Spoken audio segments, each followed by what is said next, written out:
يا ترى ايه الحل لو بعمل شاي او قهوة وعلى طول بيطلع مر؟ حيلة بسيطة نتخلص من المرارة دي.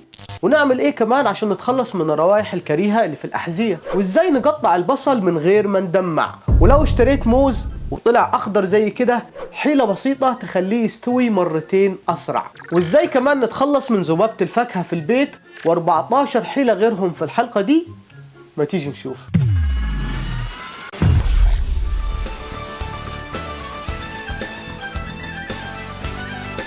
السلام عليكم مشاهدينا الكرام، حلقة جديدة من علم تيوب. عارفين الناس اللي تقعد تتفرج على الفايف مينت كرافت والحيل والفيديوهات الكتيرة اللي على السوشيال ميديا، ولما تحصل حاجة في الحقيقة ما تعرفش تتصرف. ليه؟ لأنه هو وراك الحيلة لكن ما فهمكاش هي بتتعمل ازاي. عشان كده في الحلقة دي هنوري لك شوية حيل هتحسن حياتك، والأهم من ده كله بتشتغل ازاي. واحنا بنصور الحلقة النهاردة زي ما انتم شايفين كده التلج نزل في انجلترا واحنا في شهر 3. طيب نبدأ بأول حيلة. لما تصحى الصبح يا أبو خالو وتعمل كوباية قهوة وتطلع مرة، تعمل واحدة تانية تطلع مرة، تعمل واحدة تانية تطلع مرة. الله، إيه الحل؟ أقول لك الحل يا أبو خالو إن أنت تحط شوية ملح صغيرين. هتقول لي أنت بتهزر، بدل ما أحط سكر أحط ملح؟ أقول لك أيوة، وهقول لك إزاي. وقبل ما أقول لك إزاي، سبب الموضوع ده ممكن يكون عسر المية، يعني المية فيها أملاح مغنيسيوم وكالسيوم عالية وده بيديها طعم مر شوية، أو إنك بتستخدم مية سخنة جدا. وهنا يا سيدي لما بتستخدم الملح بيتكسر الصوديوم اللي فيه ويروح يعمل بلوك أو يقفل مستقبلات الطعم المر على لسانك، وبالتالي الطعم يتحسن. وكمان يا سيدي الملح بيساعد في تعزيز النكهة، والحيلة دي بتشتغل مع أي حاجة مرة، يعني ممكن تستخدمها كمان مع الشاي وأي حاجة مرة. بس خلي بالك الصوديوم اللي في الملح ممكن يرفع الضغط، وبالتالي ما نستخدمهوش كتير. رقم 2، هتعمل بيض عشان تفطر وعندك بيض في التلاجة ومش عارف إذا كان كويس ولا باظ. نعمل إيه؟ أقول لك يا سيدي هات كوباية وفيها مية، حط فيها البيضة، لو غطست تحت تبقى كويسة، لو طفت من فوق تبقى بايظة. هتقول لي قديمة يا أبو خالو. أقول لك طب تعرف ليه بيحصل كده؟ إيه صوت صرصور الحقل ده؟ ما تتكلم يا ابني، عمل لي فيها ابو العريف. اقول لك طب بيحصل ليه؟ اقول لك يا سيدي لانه قشره البيض فيها فتحات صغيره جدا، ودي علشان تسمح للتنفس للجنين والكتاكيت اللي جوه البيضه، ونفس الفتحات دي برضو تعتبر مدخل للبكتيريا اللي ممكن تدخل وتبوظ البيضه. وهنا البكتيريا لما تدخل جوه البيضه بتفرز غاز كبريتيد الهيدروجين سلفايد، وده اللي بيبوظ البيضه، اللي هو ليه رائحه البيض الكريهه. وطبعا احنا عارفين ان الغاز ده كثافته قليله، فلما يتراكم في البيضة كتير تلقاها تطفو فوق المية. طيب بذكر المية، لو عاوز تبيض الهدوم بتاعتك بدون ما تستخدم مبيضات تعمل ايه؟ جرب كده تحط كوب من خل التفاح مع الغسيل. طب نعمل ايه عشان الروائح الكريهة اللي في الأحذية؟ اقول لك يا سيدي ممكن تحط جواها فحم منشط او بيسموه اكتيفيتد كاربون، بيمتص الروائح دي بامتياز. ولو مش لاقي الفحم المنشط ده ممكن تحط حفاضات اطفال، طبعا انا مش محتاج اقول لك ان تكون مش مستخدمه، او ممكن تحط كمان فتلة شاي، دول برضو هيمتصوا الريحه. وفي حل تاني غريب شويه، بيقول لك ان الروائح اللي في الاحذيه دي جايه من فين؟ من البكتيريا. طب ايه رايك نموت البكتيريا دي؟ نحط الحذاء ده يا سيدي في كيس بلاستيك وبعدين نحطه في التلاجة لمدة 24 ساعة، وهنا درجة الحرارة المنخفضة هتموت البكتيريا اللي بتعمل الريحة. رقم 5، هتقطع بصل ومش عاوز عينك تدمع. نعمل ايه؟ قبل ما اقول لك نعمل ايه، تعالوا نفهم الاول احنا ليه بنبكي لما بنقطع بصل. البصل فيه ماده اسمها الامينو اسيد سلفوكسايد، كل مره بتقطع فيها بصل بالسكينه بتفتح خلايا فيها الماده دي وشويه انزيمات تانية، وبتتكون حاجه اسمها السلفونيك اسيد، وده بقى بيتفاعل مع مركب في العين اللي بيبعت رساله لمركز الاعصاب ويخلي جسمك يفرز الدموع عشان يطفي الحريقه، قصد الحرقان ده. اقول لك في 4 حلول. اول حل منهم ان انت تحط البصل في التلاجة قبل ما تقطعه، وده هيقلل من احتمالية ان البصل يفرز المواد المتطايرة دي الفولاتايل كومباوند. الحل الثاني ان احنا نستخدم سكين حاد، وده هيقلل من كمية الخلايا اللي بتطلع المواد اللي بتخليك تبكي. الحل الثالث ان انت تقطع البصل تحت المية، وده حل مش عملي شوية. الحل الرابع هنا ان انت ممكن تحط مروحة في وش تقطيع البصل عشان تبعد المواد المتطايرة دي عنك. وعاوز اقول لك يا ابو خالو انه في الحل ده بعد شوية كده هتلقى البيت كله بدأ يبكي، ما انت مش هتبكي لوحدك. رقم 6، هتخيط حاجة ومستعجل وبتحاول تلضم في الإبرة ومش عارف الحل ايه. اقول لك يا سيدي الحل ان انت تحط الخيط في طلاء الأظافر لو عندك، وده لان طلاء الاظافر عباره عن نيتروسيلولوز، لما بينشف بيعمل خيط مستقيم ناشف كده سهل جدا تدخله في الابره.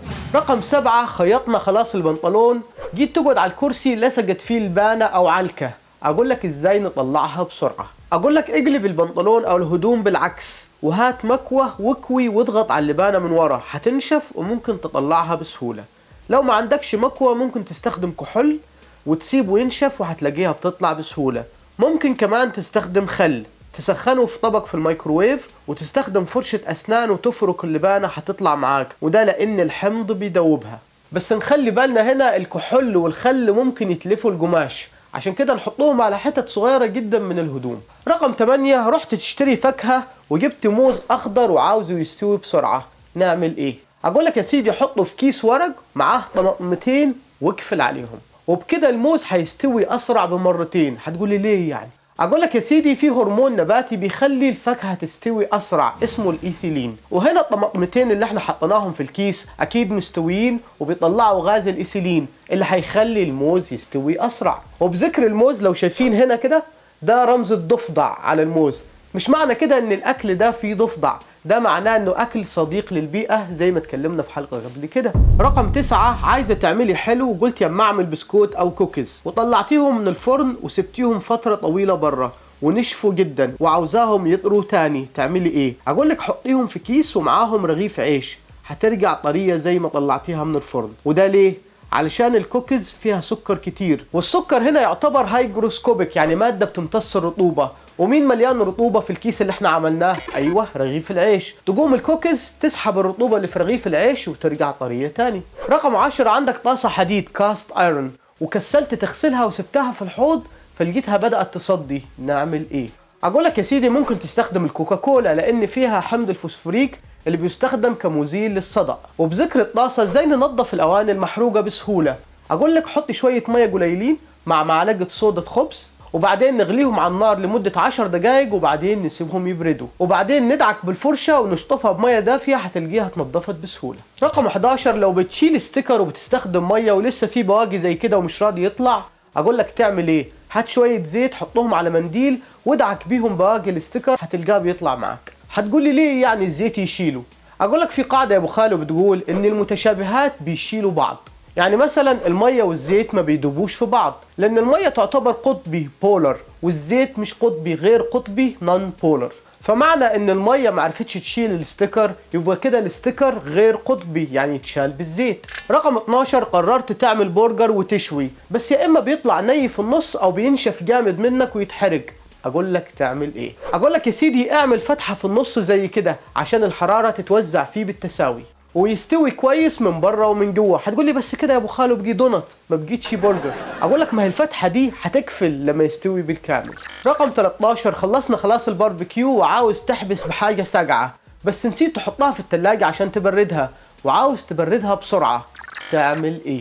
اقول لك هات علبه كبيره او جردل وملاه ميه وحط الملح ودوب وبعدين هات كيس ثلج وحطه عليهم، وبعدين يا سيدي حط الحاجه الساقعه بتاعتك في الجردل ده هتلقاها سقعت في اقل من تلت ساعة. طب تعالوا نفسر ليه حصل الكلام ده. لما الملح بيدوب في المية بيغير درجة التجمد بتاعة المية، في العادي درجة حرارة التجمد بتاعة المية هي 0، لكن لما بنحط ملح على المية جزيئات الملح بتبوظ العملية دي وتخلي المية تتجمد عند درجة حرارة اقل ممكن توصل لسالب 21 درجة سيليزيوس، وبالتالي الحاجة هتسقع بسرعة. رقم 14 واخر حاجة معانا في الحلقة، لو عندك ذبابة الفاكهة كتير في البيت تعمل ايه؟